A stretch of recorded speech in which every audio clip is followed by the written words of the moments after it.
Bismillahirrahmanirrahim. Assalamualaikum warahmatullahi wabarakatuh. Bismillah, alhamdulillah, wassalatu wassalamu ala rasulillah wa ala alihi wa sahbihi wa mawala. La haula wa la quwata illa billah wa ba'du. Ilahi anta maqsudi wa ridhoka matlubi, a'tini mahabbataka wa ma'rifataka wa a'tini ma'aka abada. Ashabal fadilah wa ahli silsilah Thariqah Qadiriyah Naqsyabandiyah mursyiduna wa murabbi arwahina Syekh Muhammad Abdul Ghaus Saifullah Al-Maslul. Semoga dengan kesempurnaan beliau perjalanan rohani kita senantiasa dibimbing oleh beliau untuk senantiasa dimudahkan segalanya, selamanya, semuanya. Al-Fatihah.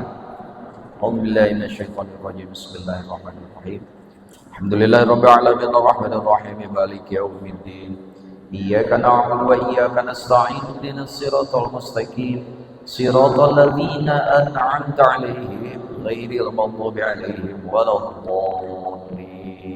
Amin.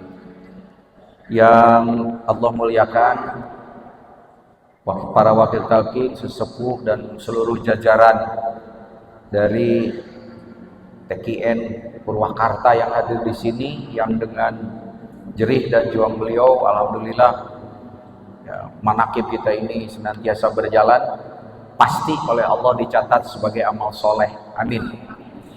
Semua yang hadir di sini, semoga apa yang ada di dalam dada kita semua tidak tahu. Seueur Kiai oge tadi disebutkan, ya kita pada ilus suhur teh cocok.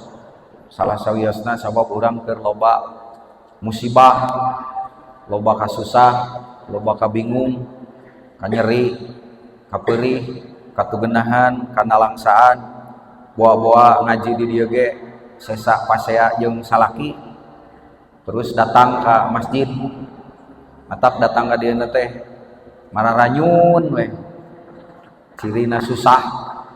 Semoga dengan pengajian ini semua kesulitan kita dimudahkan oleh Allah.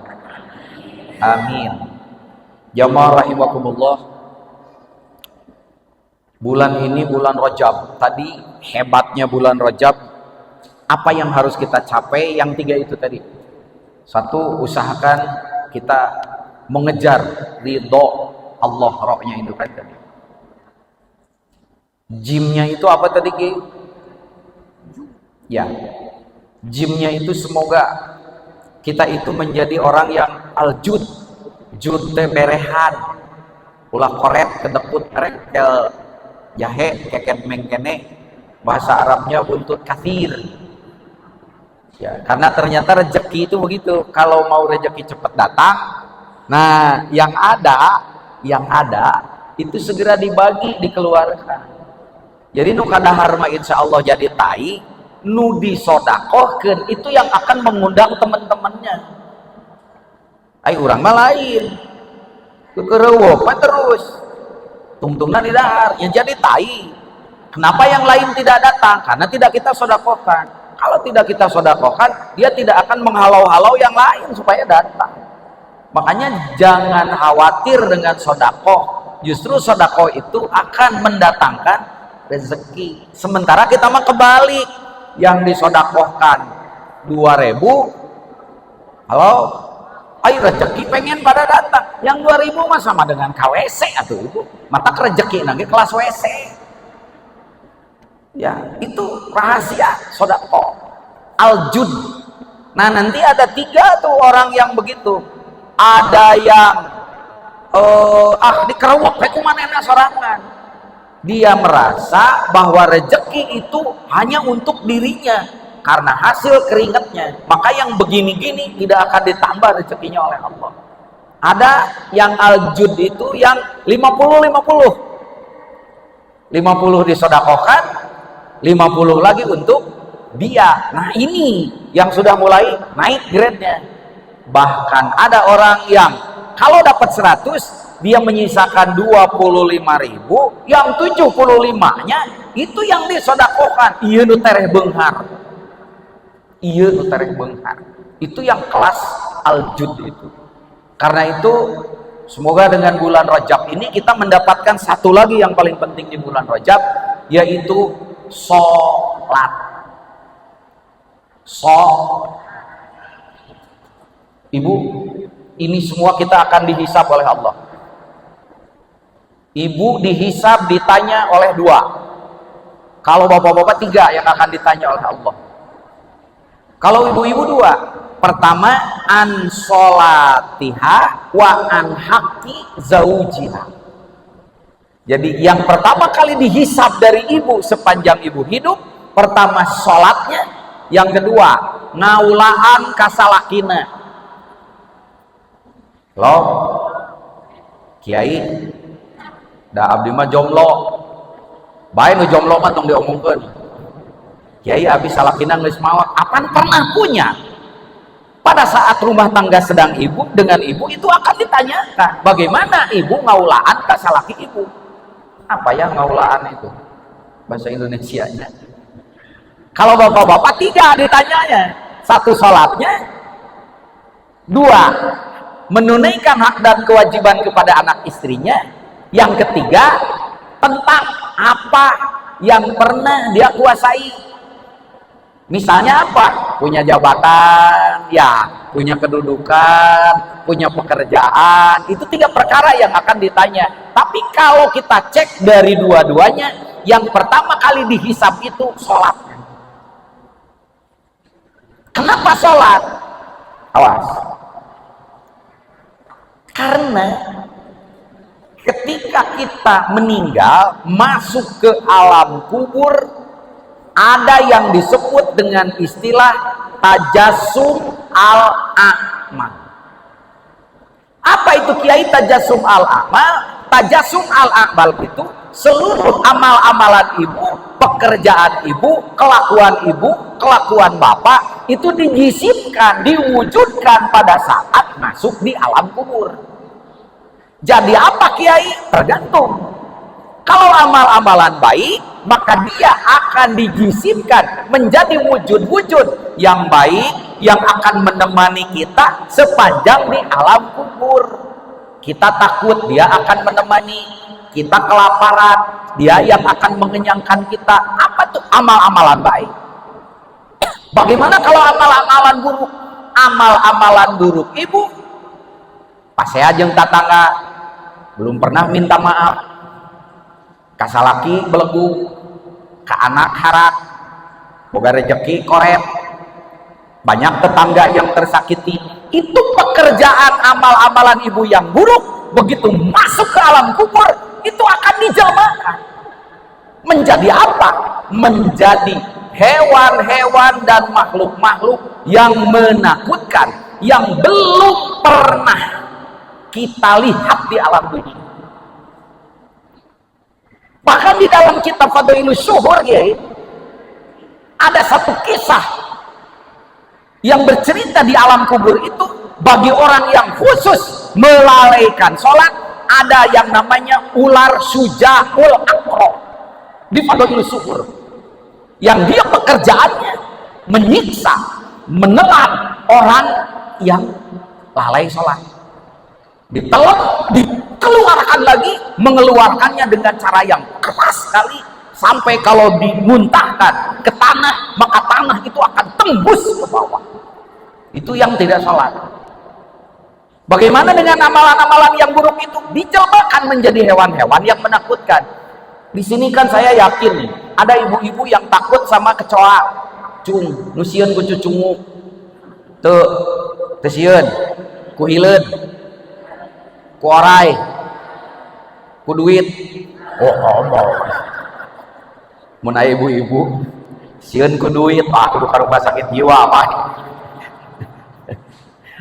Di dunia kita takut sama ulat, padahal ulat segede gini, ibu tinggi besar, kenapa ketemu ulat ibu yang pergi? Kenapa? Duka takut, duka isir. Begitu kita masuk ke alam kubur, maka amal buruk kita ada yang dijelmakan menjadi ulat, yang ulatnya tidak pernah kita bayangkan menakutkannya di dunia. Ada kalajengking, ada hewan apa yang paling menakutkan? Itulah buah dari amal ibu, dan itu yang akan mengejar-ngejar kita sepanjang di alam kubur. Berapa lama? Wallahu a'lam, sampai kiamat nanti. Ini yang disebut adab kubur. Apa kaitannya Pak Isaac dengan sholat? Bagi orang yang amal-amalan baiknya itu banyak, maka ketika orang itu mati, seluruh amal-amalan baiknya dijelmakan oleh Allah. Seluruh amalan-amalan baiknya, sodakohnya, zakatnya, hajinya, ikhlasnya, tawakalnya, tafwidnya, terutama zikirnya, itu akan menjelma dan dipimpin oleh pimpinan amal soleh yang namanya sholat. Maka sholat ini nanti akan mengomandokan kepada amal-amalan soleh yang lain. Misalnya ada yang namanya Ibu Inem, baiklah mualaya di Purwakarta, Ma Inem, ayah Ma Inem, alhamdulillah. Si amal-amalan solehnya itu nanti akan dijelmakan oleh Allah. Amal-amalan soleh Ma Inem, si Ma Inem ini sudah mati, sekarang sudah pindah alam, dihidupkan lagi oleh Allah ruhnya. Maka sebentar lagi orang ini akan ditanya oleh malaikat tentang amalan kehidupannya. Maka amal-amalan soleh Ma Inem bela si ini nanti. Ketika dia ditanya, dihisab oleh malaikat, bela oleh kalian. Tapi ketika kamu tidak bisa membela orang ini, zakat kamu tidak bisa membela, sedekah tidak bisa membela, haji tidak bisa membela, kata sholat, mundur kalian semua, aku yang akan mati-matian membela orang ini. Amal-amalan yang lain dugi kita kaget. Nah sholat maneh bebeakan ngabelaan si iya. Apa jawab sholat? Karena si ini ketika di dunia mati-matian, kata sholat, menjaga dan membela aku. Itu hebatnya sholat. Makanya lamun di buah yang dibelaan nanti di alam kubur oleh sholat, jaga tuh sholat. Sedangkan sholat itu ada dua. Satu, ada sholat yang bisa membela ibu. Dua, ada sholat yang justru dengan sholat ini akan mencelakakan ibu. Sholat yang akan membela ibu disebut dengan sholat makbul. Sholat yang akan mencelakakan ibu disebut dengan sholat mardud. Sholat ibu mardud apa makbul? Ya nggak tahu sekali. Ada berapa Pak Isep sholat mardud? Ada 3, awas. Maka cek nanti, sholat ibu mardud dan makbul. Pulang ini harus bisa diukur, karena kalau enggak rugi. Sholat mardud itu ada 3. Apa itu sholat mardud? Sholat mardud itu adalah sholat yang secara fikih sah, Pak. Sah secara fikih, tapi di mata Allah ditolak, nggak dihargai oleh Allah sholat. Padahal itu kan sholat, mungkin panggetol lah, mungkin jidatnya juga udah hitam karena tukang sholat, tapi di mata Allah itu sholat tidak diterima. Apa cirinya sholat mardud? Cirinya setelah selesai melaksanakan sholat itu tidak memberi dampak apa-apa di dalam akhlak kehidupan sehari-hari. Itu ciri sholat mardud. Jadi sah menurut fikih, tapi sareng saya ngalaksanakeun eta sholat teu mere tapak nanaon dina akhlak kahirupan sapopoe. Sholat belegu-belegu, sholat ngomongkeun batur. Dan ditanya aja sih teh, nah sholat tapi resep ngomongkeun batur. jangan eceu mah lamun teu ngomongkeun batur bibir teh osok sariawan aja. Ada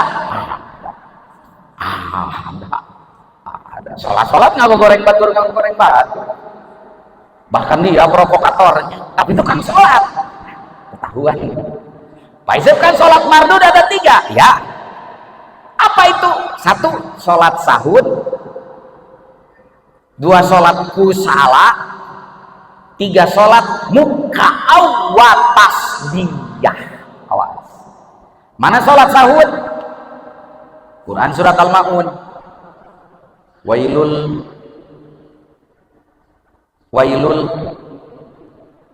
hari neraka wael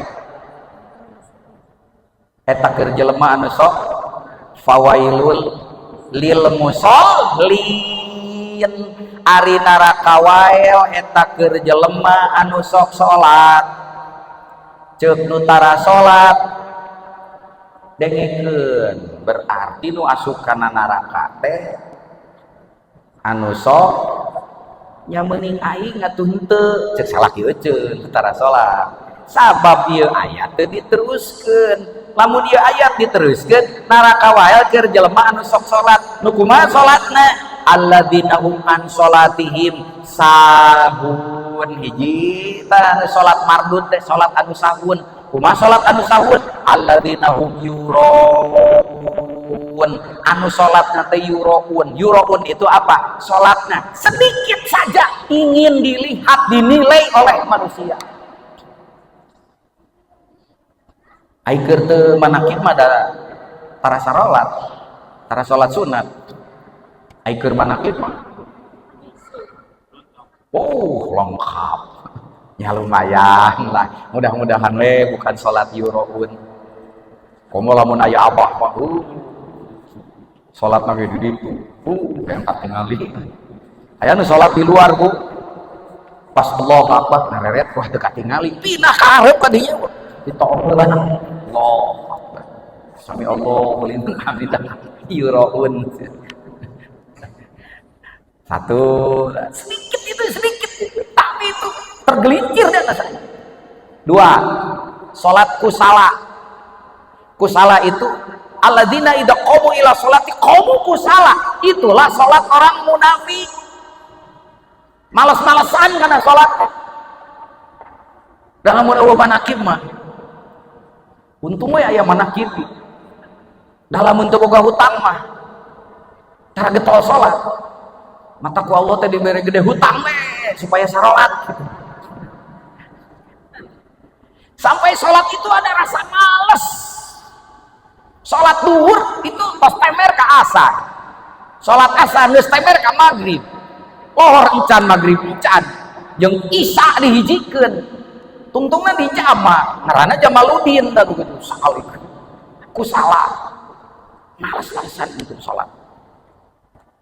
Yang ketiga, ini yang berbahaya yang sering Abah ungkap, ada orang yang sholatnya itu sholatnya di Mekah, di Masjidil Haram, sujudnya juga di depan Ka'bah, tapi oleh Allah gak dianggap, itu hanya dianggap main-main. Jadi sholat hanya dianggap tameng sosial, karena pada waktu itu orang-orang jahiliyah itu mereka sholat karena malu saja, karena orang-orang yang ada di sana sudah pada sholat, akhirnya mereka ikut sholat. Nah, sieun teu kasebut. Banyak kok yang begitu, banyak yang tidak pernah ke masjid. Ayo namapan kamar masjid. Nah, arek pemilu. Yang mudah-mudahan we sing saroleh beungpeungkeun ka masjid diajakan mantakan, ayo talkin, ayo sholat. Iraha deui itu. Alhamdulillah sugan we hidayah nancepkeun gitu. Itu kalau sholat kita masuk ke situ, mohon maaf, itu mardud. Nah sekarang sholat yang makbul. Sholat yang makbul inilah yang akan diterima oleh Allah. Dia yang akan menjadi tajasub al-amal itu. Dia akan menjadi amal-amalan kita yang akan membela kita. Ada berapa sholat yang makbul itu? Dan apa itu sholat makbul? Sholat makbul mah gampang. Cirinya kata Imam Nawawi, ciri sholat makbul itu setelah selesai beres ngalaksanakeun sholat ahlakna robah jadi hade. Jadi lamun tos salat ahlakna belegu kene teu kudu dibejakeun ka batur. Tapi lamun tos salat ahlakna jadi hade, ngomongna tadi mah loba ngomongkeun batur, ayeuna mah diganti ku ngomongkeun keadaan batur. Tadi nama hatena punten ngan saukur mengkarep we mikiran nasib, ayeuna mah teu mikiran ibadah. Tadina tara manakib, ayeuna mah milu manakib. Meskipun susuganan sugan hutang lunas bae ah teu naon. Tadina manakib aya doa. Tapi setelah selesai melaksanakan sholat, muncul akhlak dan pribadi yang baik. Itu sholat yang makbul. Ada berapa Pak Kiai sholat makbul? Banyak, ada 3 juga. Jadi kalau yang mardud ada 3, yang makbul ada 3. 1, qad aflahal mu'minun alladzina hum fi sholatihim khosyi'un. 1, sholat apa? Khusyuk. Yang kedua, ada sholat yuhafidun. Yang ketiga, ada sholat daimun. Ini 3 tingkatan sholat. Kalau sholat kita tidak sampai kepada 3 tingkatan itu, bisa jadi sholat kita sampah. Halo? Dari mana mulainya? 1 aja, atuh kita teh bisa sholat khusyuk weh. Itu wehnya itu yang maaf. Bisa sholat khusyuk weh. Hoyong sholat khusyuk ibu? Pernah? Mau sholat khusyuk? Pernah sholat khusyuk? Belum. Hor. Yang tadi weh, yang sekarang hor. Terus sholat ibu sekarang sholat apa aja? Halo? Halo? Makanya hati-hati, khusyuk itu bukan pekerjaan fisik. Awas, kita ingin khusyuk malah takbiratul ihramnya lama, bacaannya lama. Bagi orang yang tidak biasa, bahkan makin lama baca suratnya makin kesel. Bukan khusyuk. Yang kedua, dia mengira khusyuk itu konsentrasi. Bukan. Yang ketiga, khusyuk itu perem. Makanya ada yang sholat khusyuk itu sampai ada kursus khusyuk Pak, bayarnya 3 juta di Bandung gitu. Alhamdulillah selesai kursus sholat khusyuk itu pesertanya banyak ke rumah sakit Cicendo karena matanya rusak, karena dikira khusyuknya begini. Bismillahirrahmanirrahim. Ada lagi yang menganggap khusyuk itu nangis. Makanya kita suka mendengar tuh orang-orang yang bacaannya teh bari insyrek kan. Bismillahirrahmanirrahim. Alhamdulillahirabbil alamin. Ternyata influenza. Udah khusyuk pada bukan itu. Bukan. Khusyuk itu pemberian dari Allah. Awas. Jadi khusyuk itu bukan keinginan kita. Khusyuk itu pemberian dari Allah. Pertanyaannya, kepada apa titik khusyuk itu diberikan? Apakah khusyuk itu ke telinga? Apakah khusyuk itu ke jidat? Bukan. Ke pikiran? Bukan. Karena beteng? Bukan. Lu karena beteng mah eta tak gue. Apakah khusyuk dalam bacaan? Bukan. Ini yang harus kita ketahui. Karena khusyuk itu ada tempatnya. Di tempat itu Allah memberikan rasa khusyuk. Kalau rasa bukan urusan jasad, tapi urusan hati. Kalau begitu Pak Isep, tempat khusyuk itu di hati. Iya. Dari mana itu sumbernya? Lihat ayat Al-Quran. Alam yakni lilladzina amanu antahsya'a qulubuhum lidzikrillah. Nah. Apakah belum sampai berita canepi beja kajelema nu ngarasa gableg iman yen khusyuk itu antahsya'a qulubuhum lidzikrillah. Khusyuk itu di kolbu, dan khusyuk itu rasa yang Allah berikan. Jadi bukan kita yang ingin, hanya persoalannya ketika khusyuk ini akan diberikan, nah tempat yang tepat untuk menyimpannya ini bermasalah. Gitu. Kalau kita punya baju, tempat menyimpan uang itu di saku. Jadi kalau kita menyimpan uang bukan di saku, salah tempat. Meskipun ada bapak-bapak yang suka menyimpan uang bukan di saku. Ngaku bapak-bapak di dia tahu mata calon anak soe. Kenapa? Kalau di saku suka dirajia sama ibu-ibu. Dulu disimpan di peci aman pak, tapi karena di sini sudah banyak kadang ngejar renol. Begitu sujud jatuh, ibu-ibu curiga, dicabak inal singgernyil, dibuka lah kadalah. Halo, kenapa begitu? Salah tempat. Khusyuk juga mau Allah berikan, tempatnya itu di kolbu, tapi kolbunya itu nggak tahu apa. Satu, sakunya nutup. Ya, yang kedua masuk tapi sakunya, ya bahasa Cinanya bocor atau kohok, itu bahasa Cina, jadi nggak masuk. Yang ketiga, di sakunya penuh dengan berbagai-bagai yang sesungguhnya itu bukan yang penting. Ini masa segala rupa diasupkan atau karena pesa. Halo, aya kue sesa kadiekeun, aya manggu kadiekeun, ningali kertas boboskeun atuh di dina teh merekis eta duit arek asup teu bisa. Pinuh. Padahal saku itu satu saja tempat duit.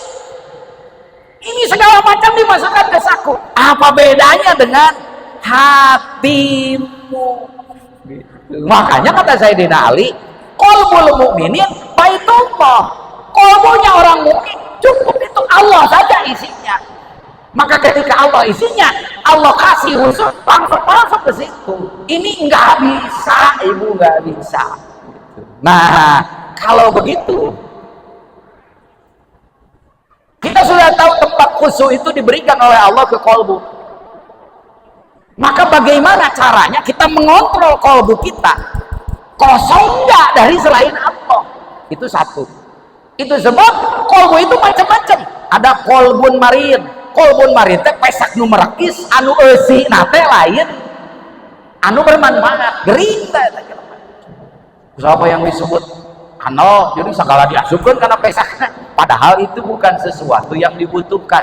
Sama di hati kita juga, yang seharusnya isinya hanya zikrullah, ibu segala masukan ke hati. Pasea jeung salaki asup keneh kana hate, bertengkar dengan tetangga masih masuk ke hati. Maka punten hate nanti jadi rumpek. Kusabab gitu mungkin punten tong make hate atau nu kitu mah. Hati mah cukup saja zikrullah isinya. Hanya ini zikir juga masuk enggak, itu yang jadi masalah. Maka kalau kita mau khusyuk, kosongkan dulu kolbumu. Bagaimana cara mengosongkannya? Enggak ada cara lain kecuali dengan talqin. Nah, makanya dulu gerakan talqin itu betul-betul dipakai untuk membersihkan 7 titik yang tadi. Karena kolbu itu satu tempat, yang tempat itu banyak herdernya. Herdernya itu nafsu-nafsu itu. Maka sebelum nafsu ini dibabat, kolbu ini tidak akan pernah bersih. Tumbuh lagi, hajar lagi, tumbuh lagi, hajar lagi. Karena itu maka zikir yang jahar dan khofi itu menjadi penting. Zikir yang bagaimana Kiai? Zikir yang berijazah. Jadi talqin itu Kiai apa? Talqin itu alat untuk membersihkan dulu kolbu. Hanya kolbu itu tempatnya di sini. Sebelum sampai ke sini ada 7 herder itu yang menjaganya. Yang apapun hidayah masuk ke situ dimakan sama herder itu. Yang yang sudah memasukkan kalimah la ilaha illallah tadi, maka kalimah la ilaha illallah ini sudah ada di dalam kolbu jantung kita. Dan ketika kita mengangkat tadi ke atas, ke kanan, ke sebelah kiri, ke 7 titik nafsu itu, ketahuilah di situ tempat bersarangnya dosa-dosa kita. Maka kalau orang tidak tahu ilmu ini, dia istighfar. Istighfarnya ibarat peluru dan tembakan, tidak jelas sasarannya kemana. Karena istighfar itu ingin diampuni dosa, ingin dihapus dosa. Hari tempat dosanya tidak tahu. Sekarang kita sudah tahu itu tempat dosa, maka sasaran la ilaha illallah itu ke titik yang tadi. Dan jaminannya, orang yang sudah menerima talqin dzikir tadi, jangan pernah berpikir dosa masa lalu, dijamin dihapus oleh Allah Subhanahu wa taala. Alhamdulillah, nggak sedang mikiran dosa masa lalu. Sahabat dulu, mohon maaf, brengseknya lebih dari kita, disebutnya jahiliyah. Sholat belum ada, zakat belum ada. Kenapa mereka mau masuk Islam? Karena hanya dengan kalimat itu saja hapus dosa masa lalu mereka. Alhamdulillah, masih ada sisa-sisanya. Makin banyak dikirnya. Berapa banyak? 165 kali setiap ba'da itu melatih saja. Lebih banyak, lebih baik. Eta ibu dahsyatnya talqin dikir teh. Ya, mulai sekarang pelihara itu. Maka sholat kita akan sampai kepada sholat khusyuk. Karena sholat yang khusyuk itu sholat yang kolbunya hanya berisi zikrullah. Alhamdulillah. Allahumma sholli wa sallim wa barik amin ya Allah ya rabbal alamin. Allahumma sabbitna fil iman wa sabbitna fil islam wa sabbitna fil ihsan wa sabbitna fit tauhid wa sabbitna bil ma'rifah wa sabbitna fil i'tiqad wa sabbitna bil qawli tsabitu min darid dunya ila daril akhirah. Wasabitna bil qawli tsabitu la ilaha illallah. Rabbana la tuzigh qulubana ba'da idh hadaytana wa hab lana min ladunka rahmah innaka antal wahhab. Rabbana atina fid dunya hasanah wa fil akhirati hasanah wa qina adzabannar. Subhana rabbika rabbil izzati amma yasifun wa salamun alal mursalin walhamdulillahi rabbil alamin. Nas'alukal ijabah. Al-Fatihah.